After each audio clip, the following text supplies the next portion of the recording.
4 సంవత్సరాల క్రితం అంటే 2022 సంవత్సరంలో ఢిల్లీలో జరిగిన ఆఫ్తాబ్ శ్రద్ధల మర్డర్ కేసు బహుశా మీకందరికీ గుర్తుండే ఉంటుంది.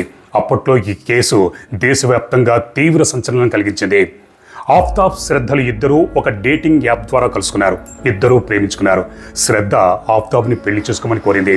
ఆఫ్తాబ్కి శ్రద్ధని పెళ్లి చేసుకోవడం ఇష్టం లేదు.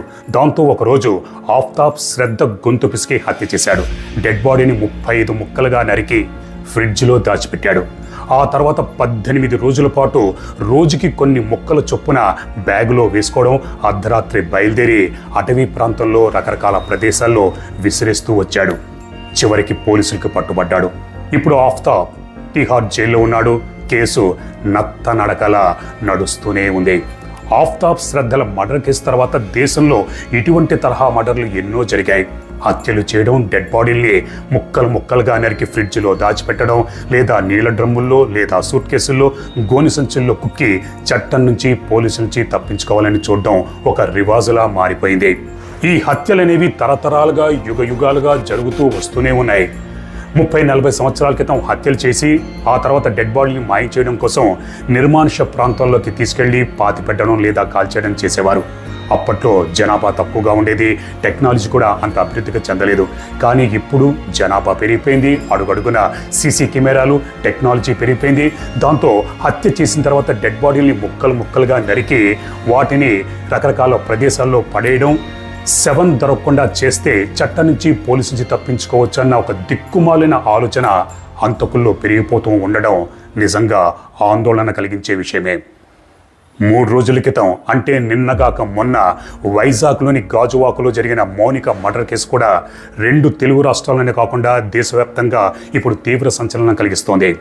అసలు మౌనిక మర్డర్ ఎలా జరిగింది, కారణం ఏంటి, మోటివ్ ఏంటి, హంతకుడు ఎందుకు హత్య చేశాడు అన్నది ఈ వీడియోలో తెలుసుకునే ప్రయత్నం చేద్దాం.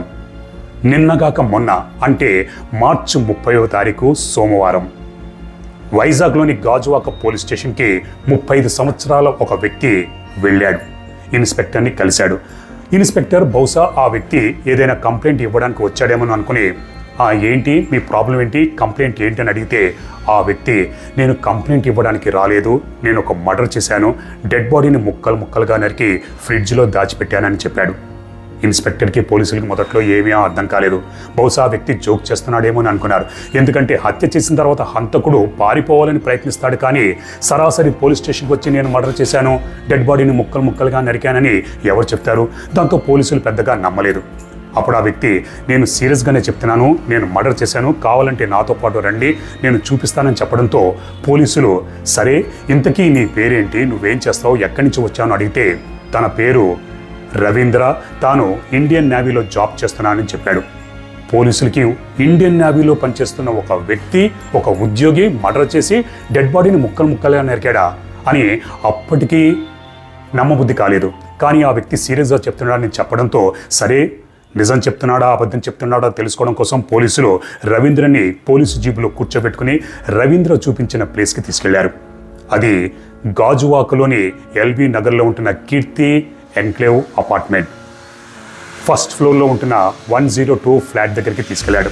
అప్పటికే ఆ అపార్ట్మెంట్లో ఉంటున్న మిగతా వాళ్ళు, చుట్టుపక్కల వాళ్ళు, అపార్ట్మెంట్కి ఒక పోలీసు జీపు రావడం, అందులో నుంచి రవీంద్ర బయటకు తేవడం, అసలు ఏం జరిగి ఉంటుంది ఏంటి అన్న ఉత్సాహంతో ఉత్సుకతతో 102 ఫ్లాట్ దగ్గరికి అందరూ చేరుకున్నాడు. రవీంద్ర లాక్ ఓపెన్ చేశాడు. లోపలికి పోలీసులు తీసుకెళ్లాడు. హాల్లో ఉన్న ఒక ఫ్రిడ్జ్ని చూపించి అందులోనే డెడ్ బాడీని నేను పెట్టానని చెప్పడంతో పోలీసులు ఆ fridge, double door fridge, deep fridge తలుపు ఓపెన్ చేశారు. లోపల పాలిథిన్ కవర్లో చుట్టిన ఒక మూట కనిపించింది. పోలీసులు ఆ పాలిథిన్ కవర్ని కిందకి దించారు. విప్పి చూస్తే అందులో తల, కాళ్ళు, చేతులు లేని కేవలం మొండెం మాత్రమే ఉంది. దాంతో పోలీసులు ఒక్కసారిగా ఉలిక్కిపడ్డారు. అంటే రవీంద్ర చెబుతోంది నిజమే అన్నమాట. మిగతా భాగాలు ఎక్కడున్నాయని అడిగితే రవీంద్ర మంచం కింద ఉన్న సూట్ కేసును చూపించాడు.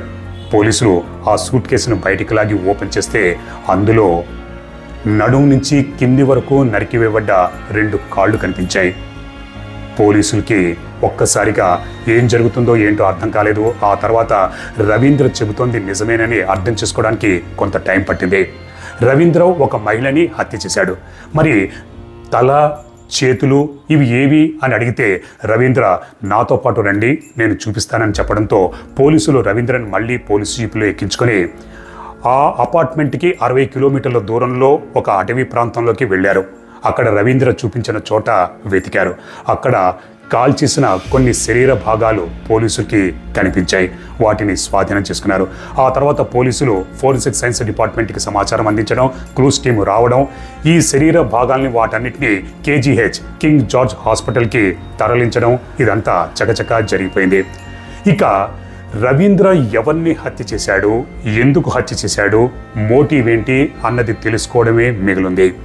పోలీసులు రవీంద్రతో అసలు నువ్వు ఎవరిని హత్య చేశావు, ఎందుకు హత్య చేశావు, కారణం ఏంటి చెప్పు అని అడగడంతో రవీంద్ర జరిగిందంతా పోలీసులకి చెప్పేశాడు. చింతాడ రవీంద్ర విజయనగరం జిల్లా వాసి. రవీంద్రకి చిన్నప్పటి నుంచే ఇండియన్ ఆర్మీలో, లేకపోతే ఇండియన్ ఎయిర్ ఫోర్స్లో, లేకపోతే ఇండియన్ నేవీలో ఉద్యోగం సంపాదించాలనేది ఒక కోరిక, కల. దానికోసం బాగా కష్టపడ్డాడు. చివరికి ఇండియన్ నేవీలో టెక్నికల్ ఉద్యోగం సంపాదించాడు. INS డేగాలో పోస్టింగ్. అప్పట్లో అంటే 2021 కరోనా టైంలో చాలామంది సోషల్ మీడియాకి అంకితం అయిపోయారు. రవీంద్ర కూడా సింగిల్గా ఉండేవాడు. దాంతో మింగిల్ అన్న ఒక యాప్ని తెరిచాడు. అందులో మౌనిక ప్రొఫైల్ కనబడింది. మౌనిక ప్రొఫైల్ చూసిన రవీంద్ర ఫిదా అయిపోయాడు. ఎందుకంటే మౌనిక చూడడానికి చాలా అందంగా ఉంది.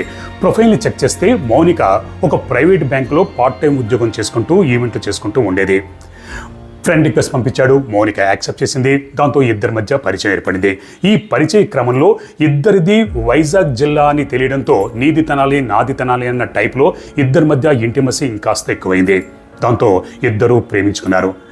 ఈ మింగిల్ యాప్లో సంభాషించుకునే ఇద్దరు ప్రైవేట్ నంబర్ని, తమ పర్సనల్ నంబర్ని ఎక్స్చేంజ్ చేసుకున్నారు. దాంతో ఇక అప్పటి నుంచి వాట్సాప్లో ఇద్దరు చాటింగ్ చేసుకునేవారు. ఫోన్లలో గంటల తరబడి మాట్లాడేవారు. వీడియో కాల్స్లో మాట్లాడుకునేవారు. అలా ఇద్దరు 2021 నుంచి 2023 వరకు సినిమాలు, షికార్లు ఇవన్నీ తిరుగుతూ ఉండేవారు. రవీంద్ర ఈ గాజువాకలోని LB నగర్లోని కీర్తి ఎన్కెలు అపార్ట్మెంట్లో ఫ్లాట్ నెంబర్ 102లో ఉండేవాడు. అప్పుడప్పుడు తన ఫ్లాట్కి మౌనికని రప్పిస్తూ ఉండేవాడు. ఇద్దరి మధ్య శారీరక సంబంధం ఏర్పడింది. మౌనిక రవీంద్రని పెళ్లి చేసుకోవాలనుకునేది. కానీ రవీంద్రకి మౌనికని పెళ్లి చేసుకోవడం ఇష్టం లేదు.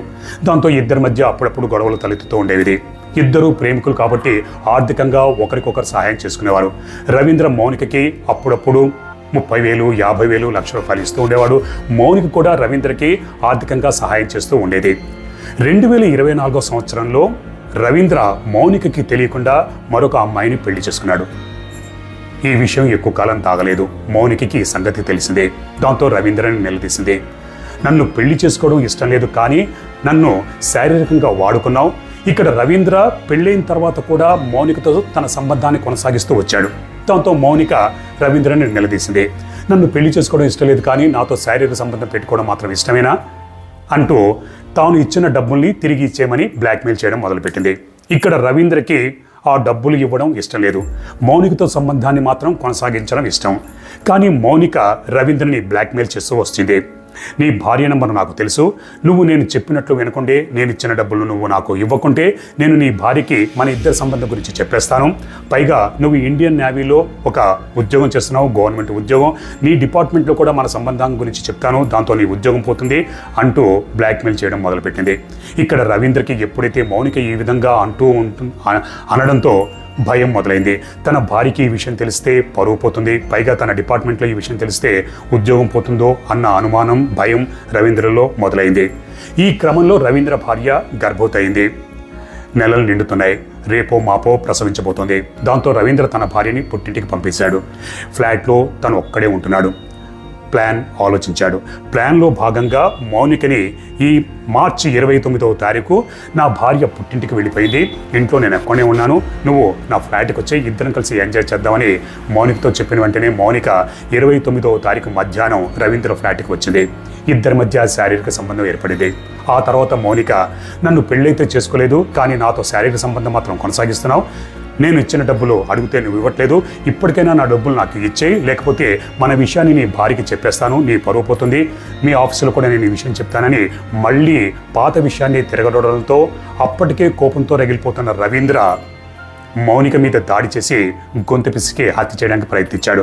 మౌనిక అరుస్తుంది. దాంతో రవీంద్ర మౌనిక నోరు గట్టిగా మూసేసేసి మరో చేత్తో గొంతు పిసికి బెడ్ మీద పడేసి ఊపిరాడనీయకుండా చేసి హత్య చేశాడు. హత్య చేసిన తర్వాత ఇక ఏం చెయ్యాలా అన్నది ఆలోచించడం మొదలుపెట్టాడు. డెడ్ బాడీ పక్కనే కూర్చున్నాడు. రవీంద్రలో రకరకాల ఆలోచనలు. అప్పటికే తాను చూసిన సినిమాలు, క్రైమ్ వెబ్ సిరీసు, క్రైమ్ సినిమాలు, అలాగే క్రైమ్ ఛానల్కి సంబంధించిన అనేక ఎపిసోడ్స్ ఇవన్నీ గిర్రున మైండ్లో తిరగడం మొదలుపెట్టాయి.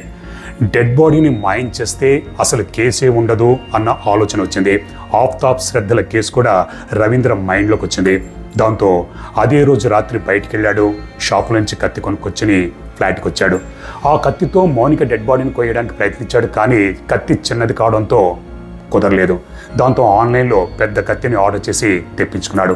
ఆ కత్తితో అదే రోజు రాత్రి అంటే 29 మార్చ్ మౌనిక డెడ్ బాడీని 3 ముక్కలుగా నరికాడు. తలని మొండెం నుంచి వేరు చేశాడు. ఆ తర్వాత 2 చేతుల్ని నరికాడు. ఆ తర్వాత నడుం నుంచి కింది వరకు కాళ్ళని వేరు చేశాడు. ఇంటినంతా తడిబట్టతో సర్ఫేసి మొత్తం అంతా క్లీన్ చేశాడు. ఈ మొండాన్ని పాలిథిన్ కవర్లో చుట్టి డీప్ ఫ్రిడ్జ్లో దాచిపెట్టాడు. కాళ్ళను కూడా ఫ్రిడ్జ్లో దాచిపెట్టామని కింద పాటలో ఉన్న ఫ్రిడ్జ్ లోపల పాత్రలు అవన్నీ బయటకు తీశాడు. కానీ కాళ్ళు ఫ్రిడ్జ్లో పట్టకపోవడంతో దాన్ని సూట్ కేసులో కుక్కాడు.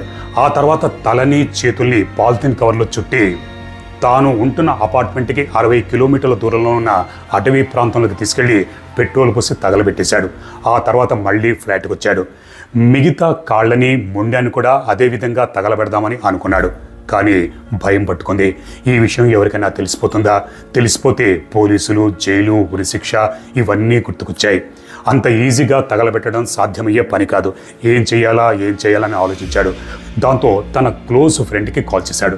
ఆ క్లోజ్ ఫ్రెండ్కి రవీంద్ర మౌనికల మధ్య ఉన్న సంబంధం గురించి తెలుసు. దాంతో రవీంద్ర తన క్లోజ్ ఫ్రెండ్కి కాల్ చేసి జరిగిన విషయం అంతా చెప్పాడు.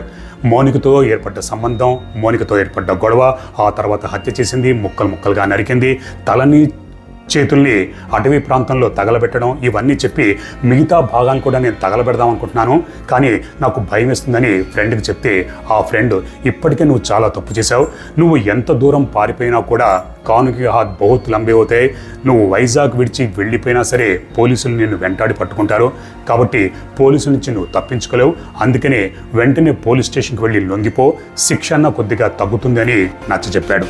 దాంతో రవీంద్ర ఆలోచించడం మొదలుపెట్టాడు. ఫ్రెండ్ చెప్పింది నిజమే, తాను ఎంత దూరం అని పారిపోగలుగుతాడు? కొన్ని రోజుల పాటు పారిపోవచ్చు, ఆ తర్వాత పోలీసులకి పట్టుకుంటాడు, కాబట్టి పోలీస్ స్టేషన్కి వెళ్ళి లొంగిపోవడమే మంచిది అనుకుని 30వ తారీఖు సరాసరి పోలీస్ స్టేషన్కి వెళ్ళి జరిగిన విషయం అంతా చెప్పి పోలీసులకి లొంగిపోయాడు. ప్రస్తుతానికి రవీంద్ర జ్యుడిషియల్ కస్టడీలో ఉన్నాడు. చట్టం తన పని తాను చేసుకుపోతుంది. ఇప్పటికీ పోలీసులు ఆ తలకి సంబంధించిన, చేతులకు సంబంధించిన కొన్ని భాగాలను మాత్రమే స్వాధీనం చేసుకున్నారు. అలాగే ముక్కలుగా నరికిన కత్తిని కూడా పోలీసులు స్వాధీనం చేసుకున్నారు.